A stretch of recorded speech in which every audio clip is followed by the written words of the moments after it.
আসসালামু আলাইকুম। প্রিয় দর্শক, আপনারা নিশ্চয়ই খেয়াল করেছেন বিভিন্ন সোশ্যাল মিডিয়ায় অথবা বিভিন্ন সরকারি অফিস আদালতে, এমনকি ব্যাংকে, আপনি যে কোনো ব্যাংকে যান সেখানেও দেখছেন নিশ্চয়ই যে আগামী নির্বাচনের দিন যে গণভোট অনুষ্ঠিত হবে, সেই গণভোটে হাতে যাতে আপনি ভোট দেন, মানে ভোট দেওয়ার জন্য এক ধরনের প্রচারণা চলছে। এটা নিয়ে আমি কথা বলেছি যে সরকার অথবা সরকারের কোনো প্রতিষ্ঠান তারা কি গণভোটে নির্দিষ্ট একটা মার্কার পক্ষে, নির্দিষ্ট একটা পক্ষে ভোটের জন্য প্রচারণা চালাতে পারেন কি না, এটা নৈতিক ব্যাখ্যাটা কি হতে পারে তা নিয়ে আমি মোটামুটি কথা বলেছি এবং এটা আপনারা দেখেছেনও বটে। কিন্তু প্রশ্ন হচ্ছে, আবারও আমি ওই প্রসঙ্গটা আসছি যে জুলাই সনদের জন্য যে এই যে রেফারেন্ডামটা হচ্ছে, গণভোটটা হচ্ছে, এটা হচ্ছে জুলাই সনদের উপর। জুলাই সনদটাকে আপনারা পাস করতে চান কিনা, মানে এই জুলাই সনদের উপর 4টা প্রশ্ন আপনাদের সামনে রাখা হবে এবং আপনি যদি হাঁ দেন তাহলে 4টাই হাঁ হবে, আর যদি না দেন তাহলে 4টাই না হবে। এবং প্রচারণাটা কীভাবে চালানো হচ্ছে এটা নিয়ে আমি একটু পরে কথা বলছি। তার আগে বরং আমরা একটু দেখে নিই যে প্রচারণাটা কীভাবে চালানো হচ্ছে। বিভিন্ন পত্রপত্রিকাও দেখছি, মিডিয়াকেও দেখছি, তারাও কিন্তু এই ধরনের প্রচারণা চালাচ্ছে। যেমন আমি একটা প্রচারণা আপনাদের একটু পড়ে শোনাই, আপনারা দেখেন প্রচারণাটা। সেখানে কি বলা হয়েছে, কয়েকটা পয়েন্ট দেওয়া হয়েছে এবং সেই পয়েন্টগুলো বলা হয়েছে যে না দিলে এগুলো কার্যকর হবে না, হা দিলে এগুলো কার্যকর হবে। যেমন বলা হয়েছে এখানে সব দল মিলেমিশে তত্ত্বাবধায়ক সরকার, নির্বাচন কমিশন ও পিএসসি গঠনে অংশ নেবে। সংবিধান ইচ্ছামতো পরিবর্তন করা যাবে না। গুরুত্বপূর্ণ পরিবর্তনের ক্ষেত্রে গণভোট বাধ্যতামূলক হবে। বিরোধী দল থেকে ডেপুটি স্পিকার ও গুরুত্বপূর্ণ কমিটি সভাপতি নির্বাচিত হবেন। প্রধানমন্ত্রী সর্বোচ্চ 10 বছর দায়িত্বে থাকবেন। সংসদে নারীর প্রতিনিধিত্ব বাড়বে। পার্লামেন্টে উচ্চ কক্ষ গঠিত হবে। রাষ্ট্রপতি দণ্ডপ্রাপ্তকে ইচ্ছামতো ক্ষমা দিতে পারবেন না। রাষ্ট্রপতি ও প্রধানমন্ত্রীর ক্ষমতার ভারসাম্য থাকবে। তারপরে লেখা আছে, না ভোট দিলে এগুলো কার্যকর হবে না। দেশে চলমান 1972-এর সংবিধান অব্যাহত থাকবে। তবে প্রধান উপদেষ্টা সবাইকে হা ভোট দিতে অনুরোধ করেছে। এই হলো বিজ্ঞাপনের ভাষা। এই বিজ্ঞাপন কিন্তু বিভিন্ন জায়গায় দেখা যাচ্ছে এখন। দুটো জিনিস, একটা হলো না দিলে এগুলো কার্যকর হবে না। আমার এখানে একটা মারাত্মক আপত্তি আছে, না দিলে এগুলো কার্যকর হবে না আপনাকে কে বললো? কারণ আপনি দেখবেন এর পাশাপাশি ধরা যাক যদি বিএনপি ক্ষমতায় আসে, বিএনপির একটা 31 দফা রাষ্ট্র সংস্কার কর্মসূচি আছে, এগুলোর মধ্যে অনেকগুলো সেখানেও আছে। যদি বিএনপি আসে ক্ষমতায়, বিএনপি তো সেগুলো যদি কার্যকর ধর না হলো, কিন্তু বিএনপি ওই কর্মসূচিগুলি কার্যকর করলো, তো করলেই তো এর অনেকগুলি ওখানে কার্যকর হবে, ওখানে থাকবে। তাহলে না দিলে এগুলি কার্যকর হবে না এবং দেশে 72-এর সংবিধান থাকবে, এটাই আপনি বলেন কীভাবে? কারণ আগামী সংসদ সদস্যরা যদি সংবিধানের পরিবর্তন আনে তাহলে তো ওই সংবিধান আর থাকলো না। কাজে না দিলে এটা ভয় দেখাচ্ছেন কেন? আমার কথাটা হলো কি, ভয় দেখাচ্ছেন কেন? আর প্রধান উপদেষ্টা সবাইকে হাত দিতে অনুরোধ করেছেন, এটা কিন্তু একটা মারাত্মক, যারা এই বিজ্ঞাপনটা করেছে তাদেরকে আমি বলছি, এটা কিন্তু একটা মারাত্মক আত্মঘাতী আপনার প্রচারণা চালাচ্ছেন। কারণ প্রধান উপদেষ্টা যদি কোনো কিছুতে দেওয়ার জন্য সবাইকে অনুরোধ করে, আমার তো মনে হয় এটা বুমেরাং হয়ে যাবে। প্রধান উপদেষ্টা বলে যে সবাই মিলে হাত দেন, তাহলে প্রধান উপদেষ্টার উপর যারা ক্ষিপ্ত আছেন, বিরক্ত আছেন, তারা যে উল্টা যে না দিবেন, মানে আত্মঘাতী সিদ্ধান্ত কেন নিচ্ছেন আপনারা, আমি বুঝতে পারছি না। যাই হোক, এই যখন এটা ছাপা, এর যখন প্রচার হচ্ছে, তখন বিপরীত দিকে আমি সোশ্যাল মিডিয়ায় আরেকটা বিজ্ঞাপন দেখলাম, আরেকটা প্রচারণা দেখছি। সেখানে হলো যে গণভোটে না ভোট দিন, এরাও আবার প্রচারণা করছে যে আপনি না দেন এবং না ভোট দিলে কী হবে সেটা বলে দিচ্ছে। যে যদি আপনি দেখেন কী বলছে, যদি আপনি সংবিধানে বিসমিল্লাহ শব্দটি রাখতে চান, সংবিধানের শুরুতে পরম করুণাময় আল্লাহর প্রতি বিশ্বাস লেখাটি চান, দেশের গণতান্ত্রিক ব্যবস্থা চান, পূর্বের মতো আইন শৃঙ্খলা পরিস্থিতি চান, অর্থনীতি ও বাণিজ্য স্থিতিশীলতা চান, মব মুক্ত ও সুবিচারের বাংলাদেশ চান, বাংলাদেশকে সার্বভৌম দেখতে চান, তাহলে আপনারা সবাই না ভোট দিন। আচ্ছা, এই যে প্রচারণাটা হচ্ছে, এই প্রচারণাটা কি গ্রহণযোগ্য? না ভোট দিলে কি আপনি কি পাবেন? ধরেন পূর্বের মতো আইন শৃঙ্খলা পরিস্থিতি চান, অর্থটা কি? পূর্ব মানে কোন পূর্বে? আওয়ামী লীগের আমলের? আওয়ামী লীগের আমলে আইন শৃঙ্খলা পরিস্থিতি খুব ভালো ছিল, তখন কি লোকজনকে নিয়ে গুম করতেন না আপনারা? গুম তো হতো। তাহলে ওই আইন শৃঙ্খলাকে আপনি চান? আমি চাই না তো ভাই।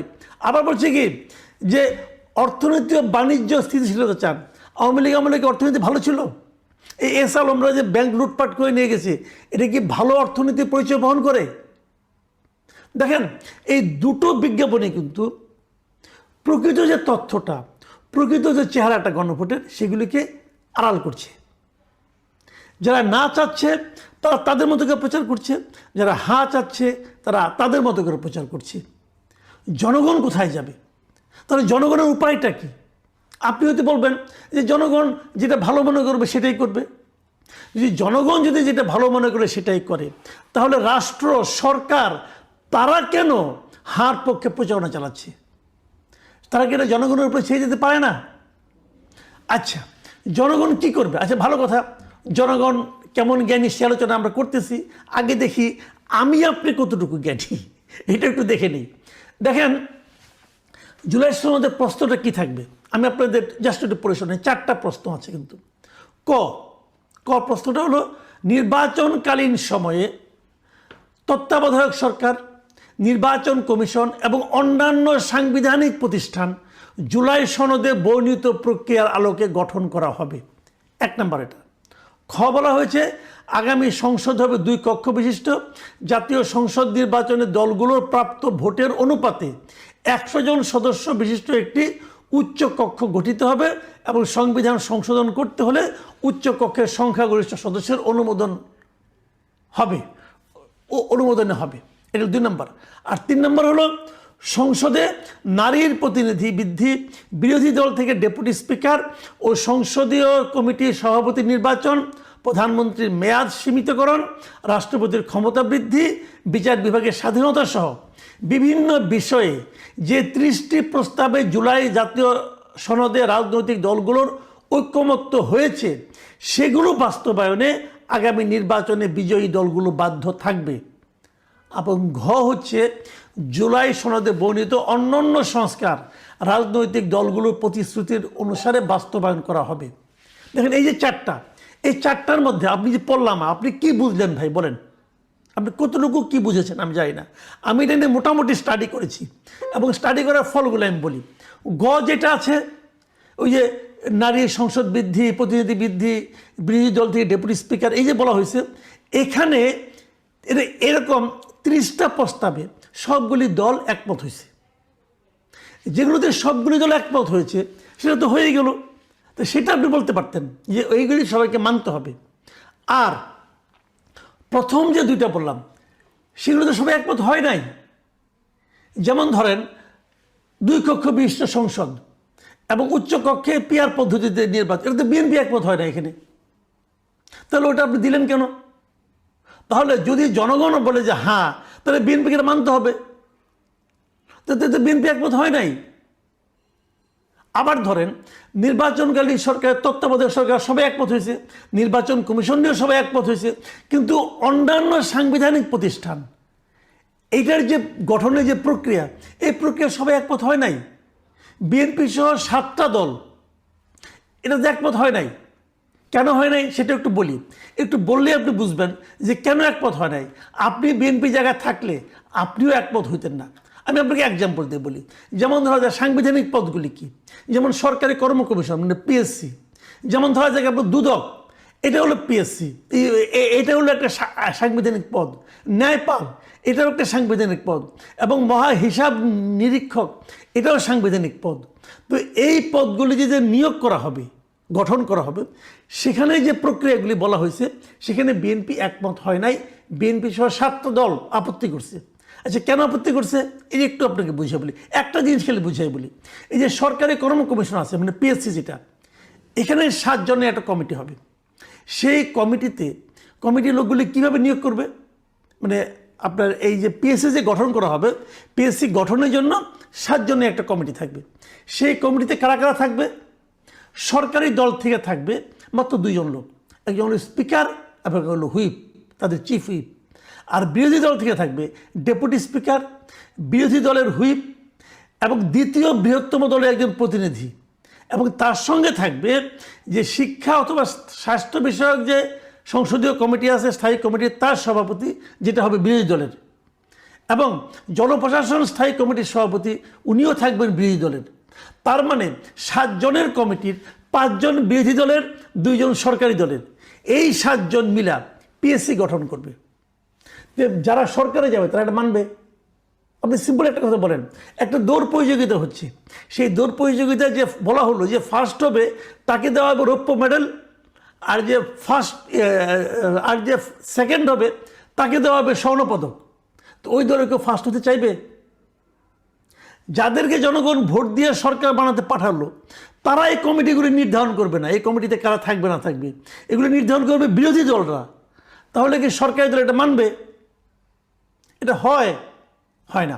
তাহলে আমাকে আপনি বলেন, যেগুলোতে বিএনপি সহ 7টা দল নোট অফ ডিসেন্ট দিয়েছে সেগুলোর উপর যদি আপনি গণভোট করেন, তাহলে বিএনপি সহ তাদের নোট অফ ডিসেন্টের মূল্য কী রইল?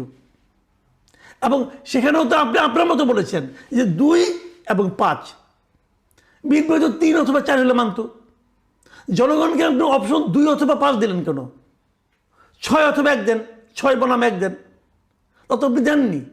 তার মানে এই আলী রিয়াজ সাহেবরা ওনারা একটা প্ল্যান করেছেন, সেই প্ল্যানটা বাস্তবায়নের জন্য এখন তারা জনগণের সঙ্গে দিয়ে দিয়েছে। ছোটোবেলায় একটা কৌতুক শুনতাম, মনে আছে কিনা আপনি জানি না, এক ছেলে ওষুধ খাচ্ছে না কিছুতেই, তার ট্যাবলেট দেয়, সে খালি ফেলে দেয়। তোর মা করলো কি, একটা বুদ্ধি করলো, একটা রসগোল্লা নিয়ে আসছে, রসগোল্লার ভেতরে ট্যাবলেটটাকে ঢুকিয়ে দিয়েছে, ঢুকিয়ে দেওয়ার পর বলছে বাবা রসগোল্লাটা খেয়ে ফেলো। তো ছেলে বলে বাবা ঠিক আছে মা তুমি রাখো, আমি পরে খাচ্ছি। কিছুক্ষণ পর মা আসছে, আসে দেখে রসগোল্লাটা খেয়ে ফেলছে, সে খুব খুশি। বাবা তুমি রসগোল্লাটা ঠিক মতো খেয়েছো তো? হ্যাঁ মা আমি খেয়েছি, তবে ভেতরে একটা বিচি ছিল, বিচিটা ফেলে দিয়েছি।